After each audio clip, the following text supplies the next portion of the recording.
Hello and welcome to part 10 of my Dragon Wars video walkthrough for the Apple II here on YouTube. In this video, we will explore part of Kingsisle where we haven't been yet.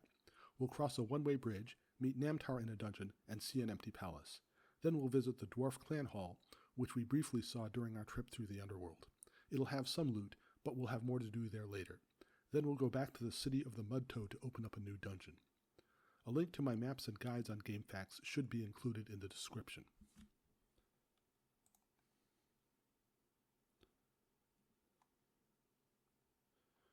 So first, I'd like to note we resurrected Norm and recharged spell points before restarting.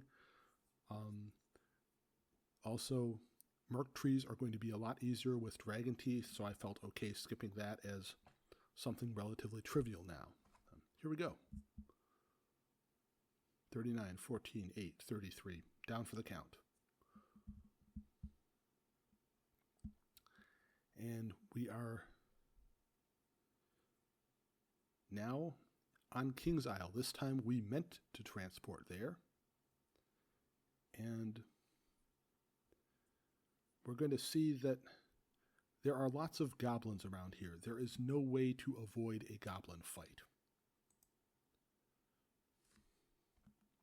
So we just sort of have to grit our teeth and cast a bunch of spells to get through it.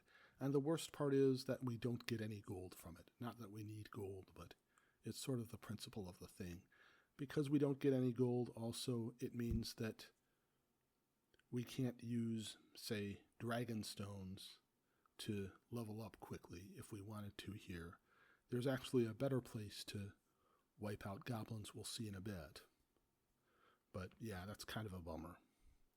If you want to grind levels and not use your college sheet.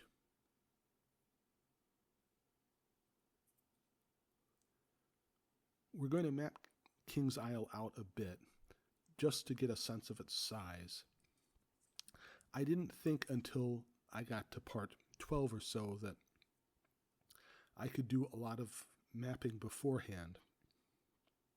And also it might be more effective just to show the whole map once it was done.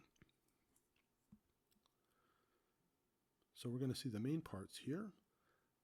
These are the Goblins I was talking about. They really aren't going to do much damage now.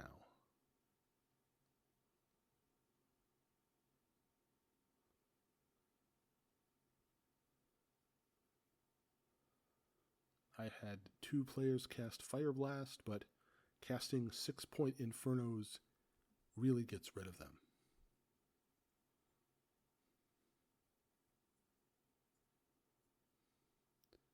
So this is a good fight because you can get 400 experience per fight at very low risks.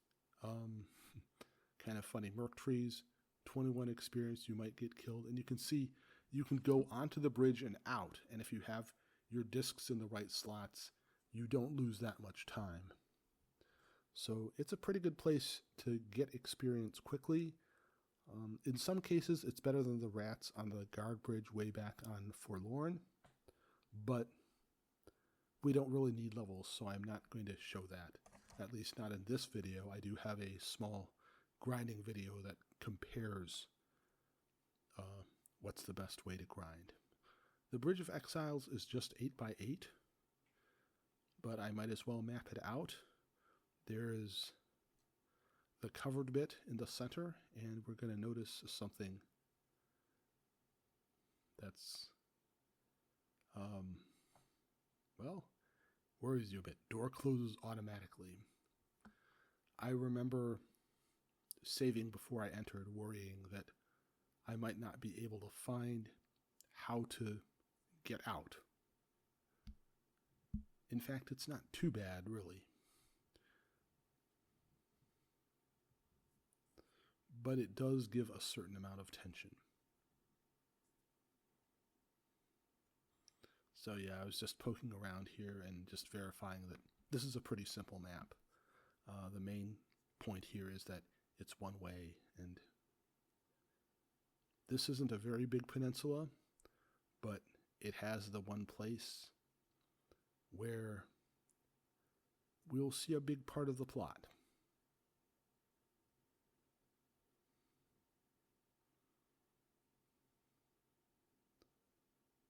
the decaying city, the snake pit.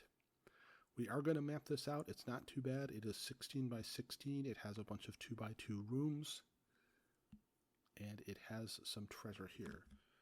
Paragraph 76 is a mad artist. I think the game does a good job of establishing that.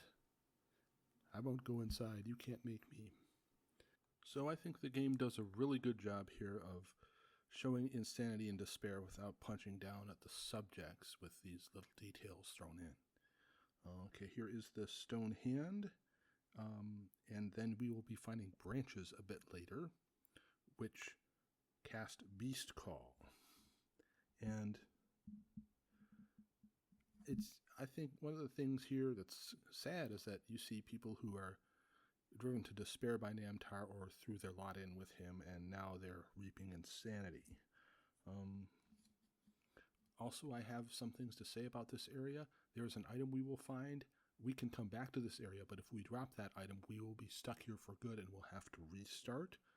There's also an area at the end where if we step on it the first time, there is an event. The second time, it doesn't happen, but we have no real reason to come back here, so I just wanted to check off on that. So we need to get in here, into this house in the northeast, and we need to show that we are on the king's business.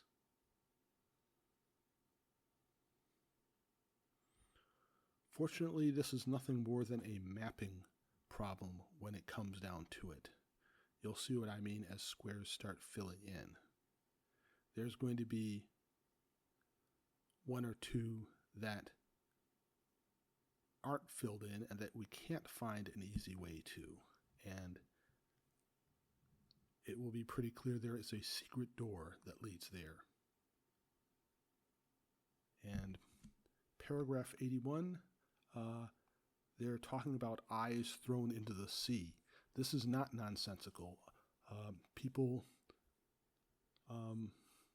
will usually come by here first before getting the jade eyes from the Long John Ugly fight, but those jade eyes are going to be used in the Dwarf Clan Hall to enter from above.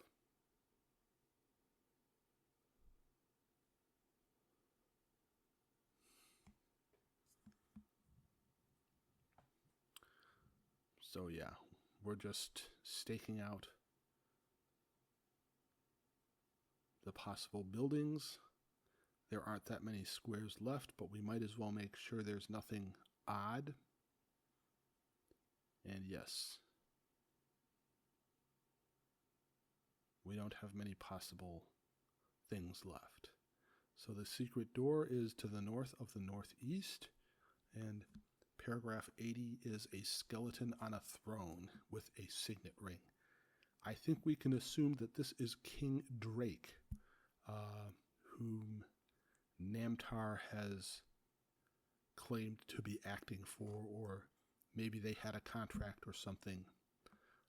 Whatever happened, when King Drake's name comes up, we're always a bit suspicious now. Is that really King Drake, or what happened to King Drake? Whether or not King Drake was alive when he did certain things, I don't think it matters if he threw his lot in with Namtar, and this is his fate. So kind of sobering. Okay, she says the king is near, and she's not wrong.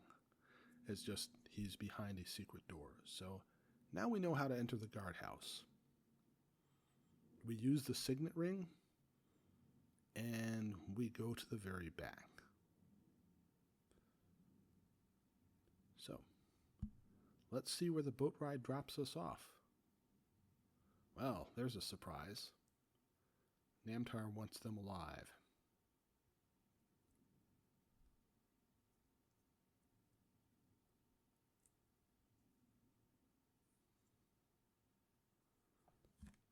So the Kingshome dungeon.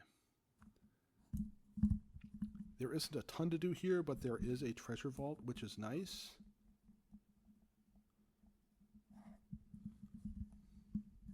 And every cell door is locked except yours. So what I'm going to do is just explore them. Paragraph 53, and you're bumped out. What is paragraph 53? It is a jester who tells really bad jokes, and the punchline is even Namtar has a good idea every now and then.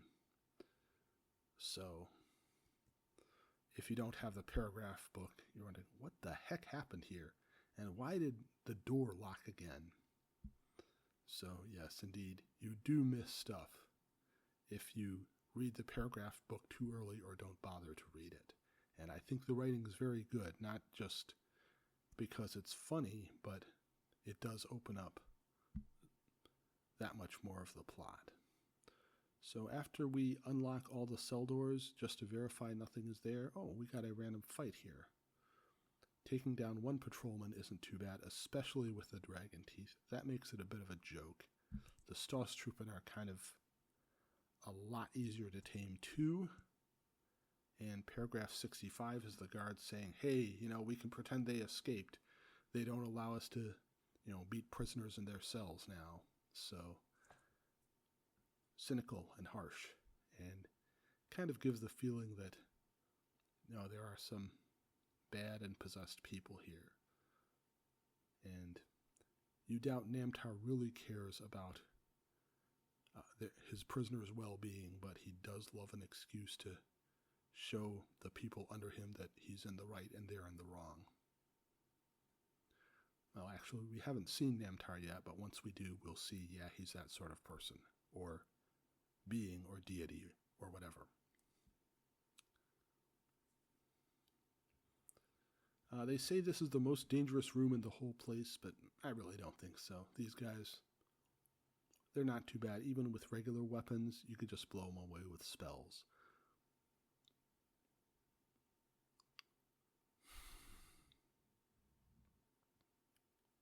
Oh, they're putting up a fight here.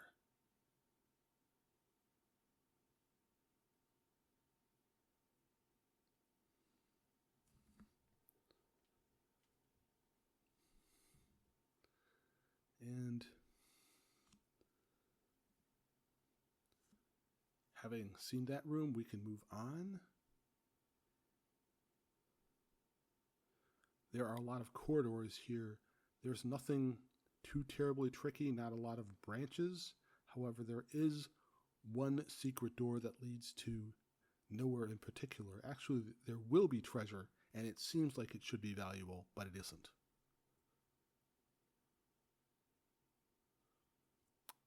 Okay, I think I was looking at a map there in my original playthrough.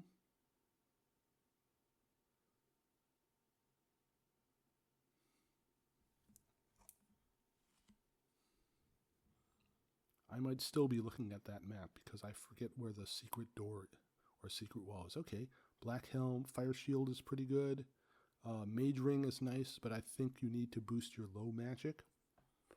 There's no way I'm ever going to use all those dragon stones. And I look back, and if I had known in advance there were going to be dragon stones, then I would have had, Fraser cast 10-point guidance or whatever.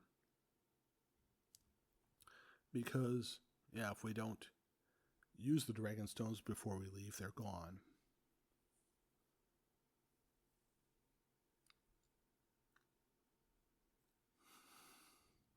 I probably use more time than I need twiddling items around.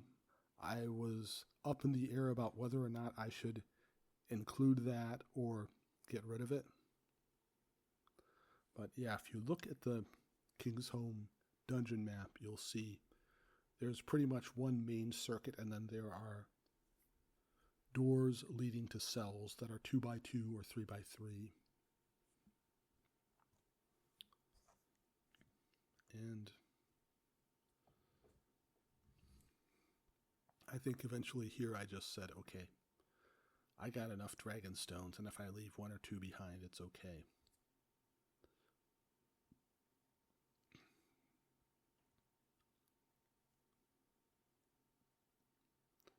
Okay, we already have disarm traps, so we don't need to use it. And that's one thing, if you can actually replay again when you're close to beating Namtar and see it go quicker, and that's kind of interesting. You could even avoid quests like this if you want, or other places that only drop spells. And some of this treasure here would be very good if I hadn't been to Dragon Valley, but since I have, that dragon tooth just is better than pretty much anything. And there we go. Figured let's have Fraser cast Guidance. If Diane had higher level high magic, I would have had her cast Cloak Arcane. That's one thing I haven't done. Cloak Arcane is a good spell to increase armor class, and it's kind of a nuisance sometimes, and also Diane is on the knife edge of being able to cast 2 big chill spells versus 1, so I made excuses not to, but I think that's one thing that could be improved upon in my play. And here is the secret dungeon, or rather the secret passage. There is another secret wall after you go east and south. The crown is actually useless.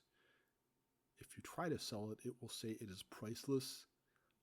In a bit, we're going to get out of here and we're going to see one square just says, oh, there's so much valuable stuff here, but you couldn't sell it because it would be recognized immediately. And I think that's the case with the crown, or maybe they're trying to make the point that, you know, the crown and treasure isn't really where it's at. You don't get a lot of flash jewelry to sell in this game. So that is the Kingshome dungeon. We're going to look at the map here to see what we did and where we explored, and it's pretty complete. And you can see there's a lot of dark space where we couldn't find a secret passage or whatever. So now we're going to be in Kingshome itself.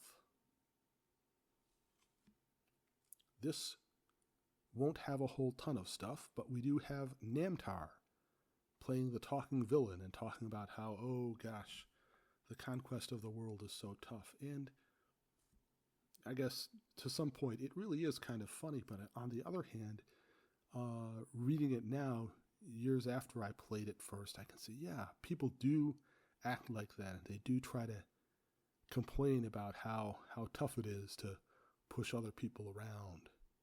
And you non-type A people don't understand that. And of course, if someone is type A, they are not as bad as Namtar, but it is one of those fallacies that we can get swept up in if we're not careful. And it's good to push back against that, or at least be able to kind of stare at someone like that glassy-eyed, and that chases them away. So, okay.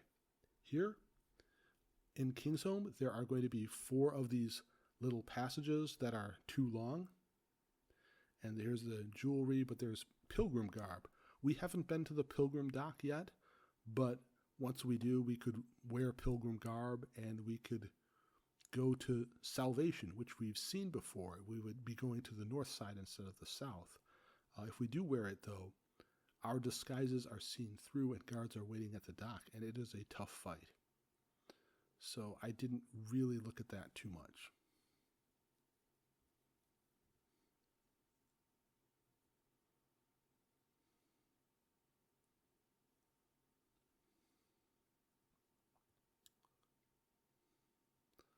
Okay, we found some nice treasure here too.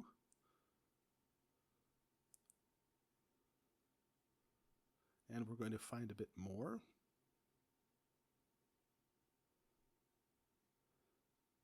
The lucky boots are nice. The magic chain is nice. I don't know and can't really evaluate whether or not it is better than plate mail at some point, because if we improve our characters enough, they will have just a ton of attack and defense, and it won't be a big deal if we lose that defense, or if we lose some attack points. The damage or the protection will be more important. Still, lucky boots are an armor class point. Magic chain increases your attack, so good enough for now.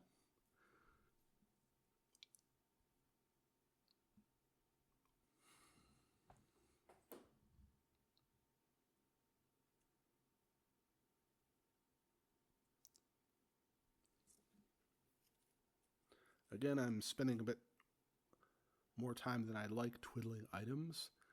The inventory interface is better than other games, but given how tough it is to figure what some of the items do, it's still pretty awkward. It's nice to have these 11, 12 slots.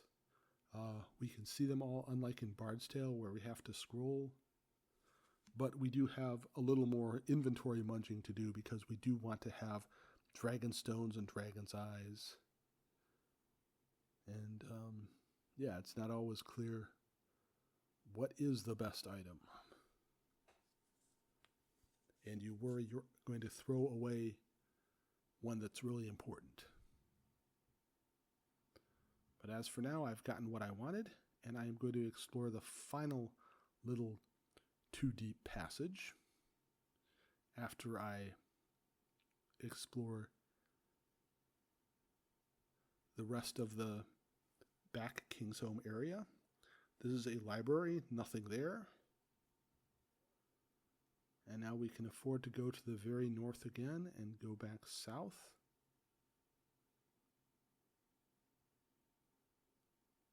And page 130 or paragraph 130 says, well, there's a lot of emptiness, which we already knew from having explored the place. Again, this is one of those causality things where the apple only had limited memory, so it would probably be pretty low on the list of priorities. And also, it's kind of funny, but people probably do want to see all the paragraphs, so they don't want to hide the paragraph and force people to poke around and worry, oh, is this fake? I guess this paragraph would be here if we did the quests out of order. Yeah, it may be a bug technically, but I see the case for just having the paragraphs out there and making the player say, okay, yeah, this is what there would be. Oh yeah, another goblin fight. They're pretty easy now with the dragon teeth. We probably don't even need spells. So now we are going to the Dwarf Clan Hall. And a statue with no eyes. And we have the jade eyes. And we remember what the people said in the snake pit. And there we go. If we turn around, we got the passage there. So this entry is above and from the east. Back in part 5, where we explored the underworld, it was from the west. And we can do a bit more now. We can't do everything, but here's where we got stuck in level 5. And I am going to try 2 ways through. Paragraph 119 says a bunch of dwarves turn to stone. Now we could just cast Soften Stone right away. But first we are going to loot the dwarves' vaults. And we're going to see something pretty striking happen. Do you hear tortured metal lurch in the next room? My computer's sound is off, so no. And the automaton, oh boy, these guys are tough. And the thing is, they will guard the exit. And this is a case where if you saved right after you got the treasure, you might get stuck and might have to restart things. So that's pretty vicious. And you saw Coach actually died. And I threw a lot of spells at him, and I still took the L.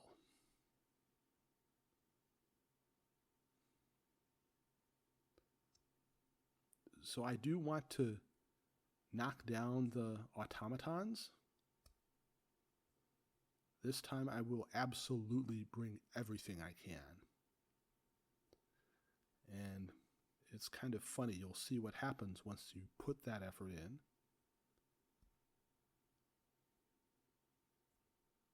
Oh.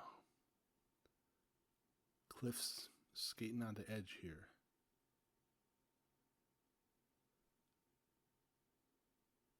I'm just glad they chose not to attack Cliff.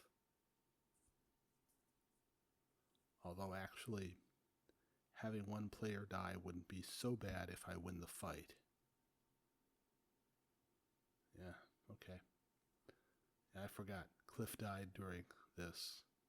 But it didn't matter because I saved the game state before I tried any of this nonsense. So I'm just chucking Inferno spells, chucking heal spells, Big Chill, and Death Curse or Fire Blast when I can. And now Sunstroke is better against an individual enemy. 214 experience, not bad. And paragraph 38, the dwarves wake up and they are enraged you raided their vaults. Yeah, there's nothing, there's no huge surprise. It just says at the end, once they come back to life, they give you the once over, so that allows the actual game on disc to say, oh, well, you behaved badly, or you behaved well. But you can see that because we behaved well, they felt quite generous. And this ties into the advice we got in Freeport. The spell staff will be good. Well, not terrible. Dragon Tooth is still probably better. But in Freeport, it said you can soften dwarves' hearts and minds if you do a favor for them without asking anything in return, I think. But yeah, that was an oblique clue. And after going through the Dwarf Clan Hall and playing it again, I said, oh, that's what that means. So there are rooms with secret loot and secret doors. So search for something in the 2x2 rooms. In the northwest, I think there's a series of 3 of them. You can also cast Softened Stone to blow through the walls, although you may get into the Dark Dead area where actually there are no walls at all. This is not a wrapping map, so if you decide to go off in some crazy direction, you're not going to see anything, and I don't know and want to know what happens if you, say, go 128 squares in one direction and maybe cause a buffer overflow or something. I can't be responsible for that if you try it. But now I'm sort of curious, and there are, of course, things called save states, which would help. And all those bombs, you know, I never did figure out what bombs were for. They could be useful. But yeah, it's also important to note that Softened Stone isn't available until you get past Long John Ugly. Oh, and also in the south, it's interesting. If you do not, if you steal stuff from the dwarves, there is a gargoyle there, or maybe it's a gorgon, and you have dwarves fighting you because they don't like you. But if you cast Softened Stone without taking anything, it's not there. Maybe I'll have a roll-up or wrap-up video where I try stuff I didn't get around to here. But, okay. We did want to visit the Dwarf Clan Hall to get the treasure, but there is one more thing to do.